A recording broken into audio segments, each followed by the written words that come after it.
Um, I think, as you said, the most important thing is also to make people realize that they have to focus on the present. And I think we've started this campaign, the Love Not Fear campaign. And the main focus of that is to encourage values of hope, of unity, and of love. Uh, could you talk a little bit more about those values and why those values are something that I think people who are working in mental health, people who are trying to help people in general, even journalists and media outlets, why is it important to focus on values of love, unity, and hope? It's very important because our mental health centers, I think, on three pillars: moving our body as much as we can, being with people, and learning to catch ourselves when we ruminate, when we worry, when we're playing movies, either about the past or the future, that take us away from the present. So these are the three pillars. And if you think during the pandemic, the rumination and worry were fueled by the environment, we couldn't move our bodies as much as we would in normal circumstances. In fact, for certain periods of time, people around various European countries were not even allowed out of their house. In the UK, we were allowed out of our house throughout the pandemic, house or property, apartment. And we lost a lot of that social contact, which is physical. So we need to be with others. We need to hug them. We need to feel their bodies. We need to embrace them. We need to laugh with them.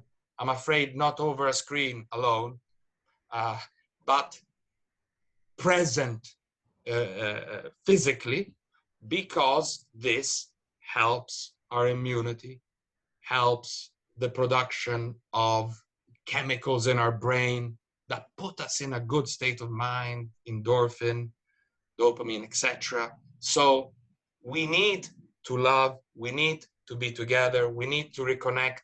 And I'm thinking, for example, how important it is to reconnect to older members in our family who Yeah. have been very isolated, and how important it is for them.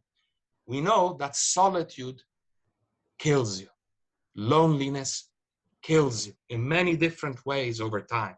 Yeah. So in this moment in time, we know what the risks are a lot better. There has been a vaccination program which hopefully will help.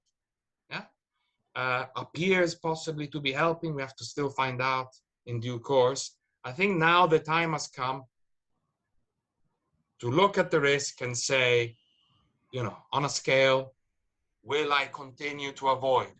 Will I continue not to be with my loved ones, to not embrace them? Is the risk return changing now? And so I think we need to come together soon. It's been too long. It's been too damaging. I think we're entering a phase where it's more than safe enough to be together. And I think here in the UK, talking to clients, talking to people, I talk to a lot of people most of my time from so many different backgrounds. I think collectively we feel that it's the moment to come together again. We can't continue with, I think, with the lockdowns, with the avoidance, with the fear, or the damage will over the course of the years in so many different ways. It's not only the people who've not received cancer treatment. It's not only the elderly who will, develop dementia or more quickly, or their dementia will deteriorate. It's physical health. It's social networks. We need to now return to normal as fast as possible, in my mind. Thank you, Professor Spada. I mean, that's something that I thought about actually right from the beginning when we started hearing the term the new normal, and simultaneously we started hearing how pandemics are going to become more frequent. And I think all that was on my mind and still is on my mind is that I don't want this to be how we live through any future pandemics either. You know, that's not something that seems like would make life worth living. And I think, as you mentioned, we aren't meant to be isolated and alone as human beings, and being surrounded by people is important for children as much as it is for the elderly and the rest of us Exactly. in between. So Exactly, thank Khrisha. you. I forgot young people. Yeah. More recently, I've been thinking about the elderly, but the impact on young people has been, in my mind, devastating. It's such an important time in life, uh, from the beginning of life all the way through to, let's say, mid 20s, late 20s, but obviously further on. But from primary school all the way to university and mid 20s is such an important time in life for human connections and moving into adulthood eventually. And this has been put on hold for a very long time. So I'm thinking of the distress the university students have experienced. Yeah. Saw it at firsthand. Almost 2 years of academic life, at least in the UK, very negatively affected. Academic life for undergraduate students that centers on being together socially. Primary school children, secondary school children affected, mental health problems increasing in young people around about 40 to 50% in the UK over the last 12 months. So it's the whole range.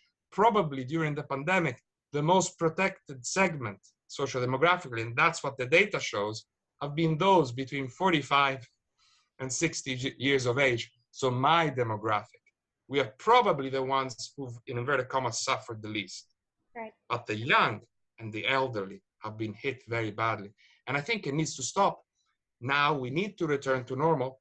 And let's not forget that the sort of pandemics from 57 to 1960 and 1967 to 70, they were quite significant. Hundreds of thousands of people, or maybe millions of people died.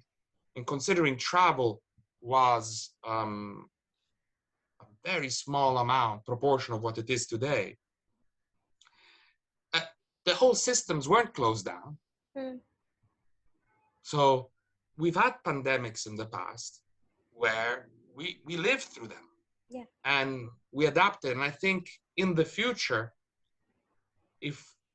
when other pandemics come our way, which inevitably they will, I think we're going to need to respond in manners that are more sustainable, from my perspective, more sustainable psychologically.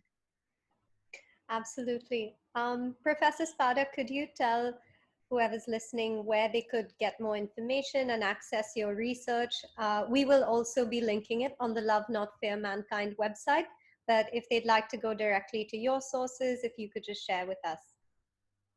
Yes, so there is my personal website, marcantoniospada.com. There's also my university profile, which is at London South Bank University, which you can search and find. And probably the best way to obtain information about what's happening in terms of the research on the COVID-19 anxiety syndrome, tips on how to overcome the COVID anxiety syndrome, is on Twitter. So at Prof. Spada. Why? Because I share some of my thoughts, as I've done over the last 4 or 5 months, on the COVID-19 anxiety syndrome, and ideas of how to understand it with some visual aids. But also I share all our research, the one I'm doing with Kingston University, with Imperial College, with University of Padua, with many other institutions around the world where we're looking at what's going on. So at Prof. Spada on Twitter, and maybe we can add it in some formal way at the end of the presentation. That's the best route to find information. Excellent. We'll do that. Well, thank you very, very much. Thank you, Khrisha.